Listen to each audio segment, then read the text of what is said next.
Nu, hai, jucăm Roblox High School 2. Hai jucăm Military Tycoon. Hai să jucăm. Destroy the ship, ha, destroy the ship. Nu vreau Destroy the Ship. Dar ce nu vrei destroy the ship? Nu vreau Destroy the Ship. Dar și vrei. Na, nu știu.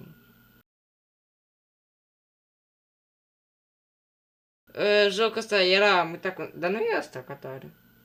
Care? Joc unde trebuie gen să te baricadezi, gen să supraviețuiești de zombie. Ei, da. Da, ăsta-i. Și unde Care? primeai iteme de armor. Ceva, handguns. Moduri. M16. Da, boss, deci Eu trebuie. vreau acauri. Mi-mi plac acaurile. Bra, dar moare asta odată de amă, că mă enervează. Da. Uite la dânsă, iar mare de 17.000 de zău. Ea se bate pentru viața lui. El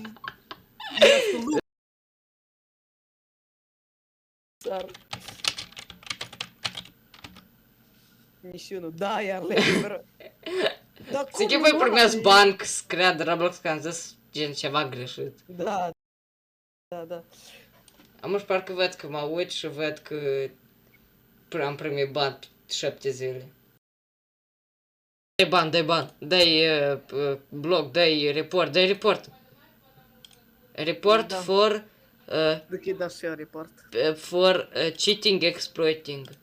Dă-i da și eu. He is wasting my precious time in project Lazarus because he wasting time and Gata, i-am not dat report. dying. I-am dat report. El Bozo. Gata. Dat și eu. Bro! Celor că nu ne-a așteptat. Da, nici nu ea. Reconnect if you prefer to use this. What? S-am dat hack. Bro, tihecu.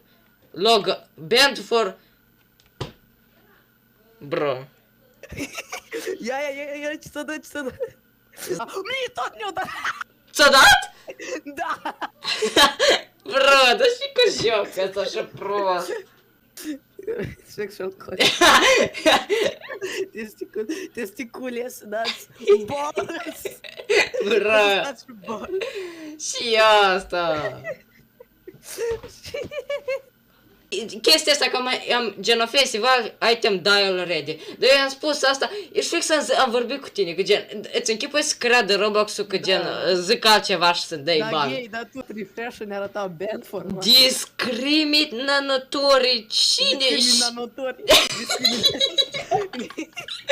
Discriminatorii. Da, discriminatorii. Și fix am vorbit, că gen, fix din, îți creadă Roblox-ul altceva și o să-mi dai bani. Și fix asta a făcut.